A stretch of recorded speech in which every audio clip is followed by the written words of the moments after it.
way to check out the Windy Nine here in southeastern Ohio.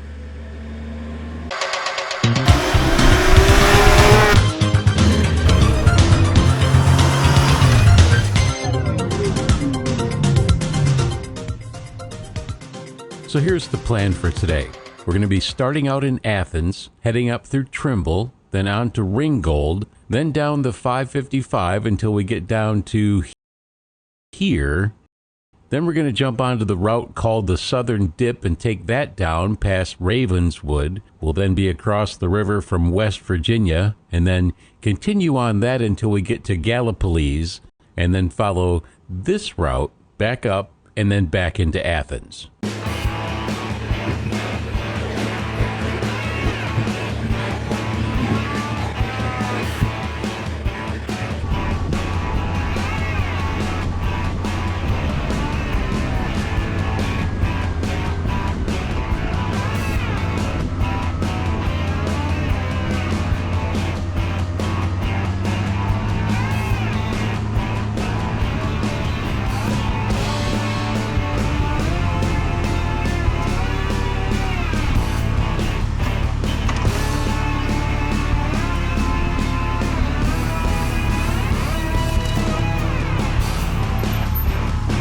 So we didn't make it too far before we had to stop and top off fuel for the day.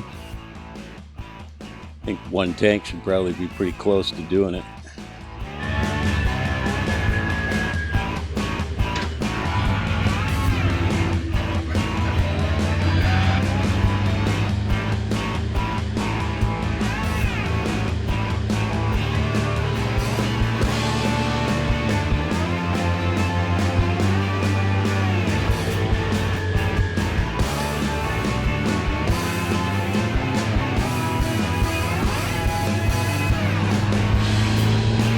Just taking Ohio Route 78 to pick up the Triple Nickel was plenty of excitement for me. I'm used to the flat lands and straight roads of Michigan where I grew up. The FJR was smooth and steady with ample power and braking. Sweeping gentle curves and rolling ups and downs meant that you had to pay attention or you could be in trouble real fast. Well, I really wanted to throttle up. I elected to restrain myself since I was riding alone miles from home.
All right, we're entering the Triple Nickel. We'll see what that's all about. So far, the roads have been excellent.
The Triple Nickel is certainly a road that you don't want to take your eyes off of.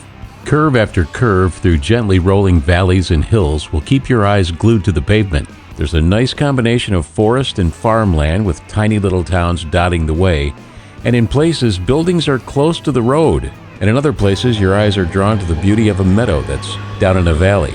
I was out fairly early, about 10 o'clock, but I did see a few other motorcycles making the trip. One thing I noticed is that as you worked your way south, the road tended to open up a little more. So if you're looking to do just a portion of the 555, start out in Chester Hill and then head north as far as you want to go, and you'll get the best experience if you want twisties.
There's West Virginia on the other side of the river. At this point, I'd completed the 555 and set out on the southern dip heading to Pomeroy, Ohio. I took the side trip that brought me right into that picturesque little town that sits on the Ohio River overlooking West Virginia. It was a good place to take a little break before heading towards Gallipolis.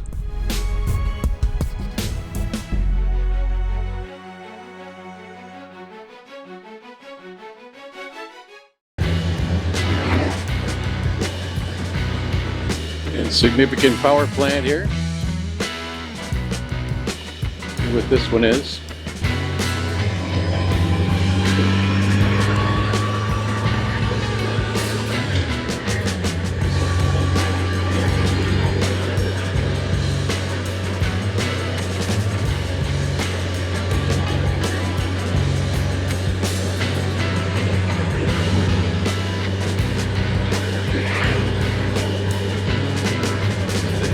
The road to Gallipolis was dotted with large power plants which count on the river to receive barge loads of fuel, mostly coal, to supply much of the region's power.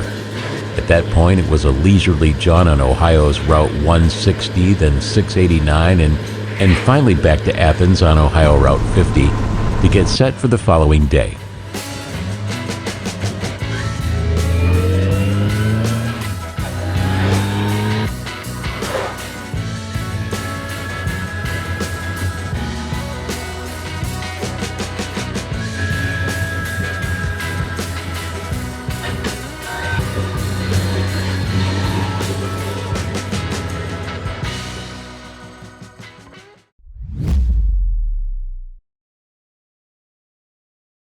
Getting set for the last day of the trip, so today we're going to be heading out and doing a little bit more of the 555 and then winding our way to the west and then going to the Hocking Hills area, and then after that we're going to be heading up to the Dublin, Ohio area, visiting a friend, trying to avoid the storm that's coming in. Some severe weather scheduled to hit the area overnight, so hopefully we'll be in place, we'll be buttoned down by then, and then the following morning after the rain lets up, going to be heading it for home.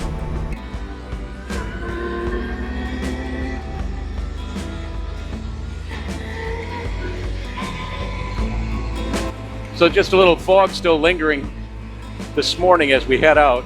Got to find a fuel stop here sometime within the next 20 miles or so. We'll see what we come up with.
We're on Highway 668 South, and there's numerous gentle little sweepers. Kind of a nice road. There's a nice place.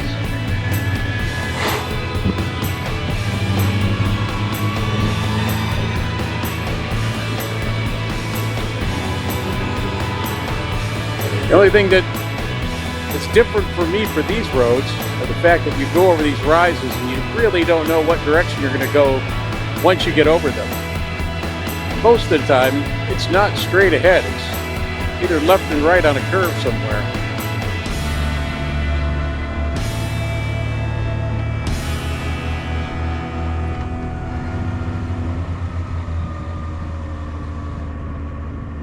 My original intent was to ride the Pioneer Pass out to Marietta, Ohio, then return to Chester Hill, then get on the Rim of the World route, work my way back up to Athens, and then continue on to the Hocking Hills Nipper. Impending severe weather and high winds forced me to cut day 2 short, so I ended up riding to Chester Hill again via the 550. Then I jumped on the northern portion of the Rim of the World route, winding my way back to Logan, with a stop off at Hocking Hills State Park and a visit to Old Man's Cave.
The temperatures were in the 90s and it didn't take long to get soaked with sweat.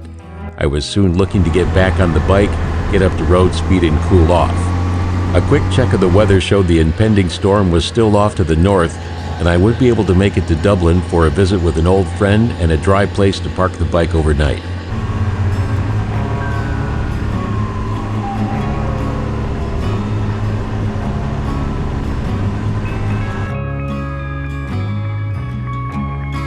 So if you've made it this far, thanks for watching. Don't forget to like and subscribe, and we'll see you on the road in the next one.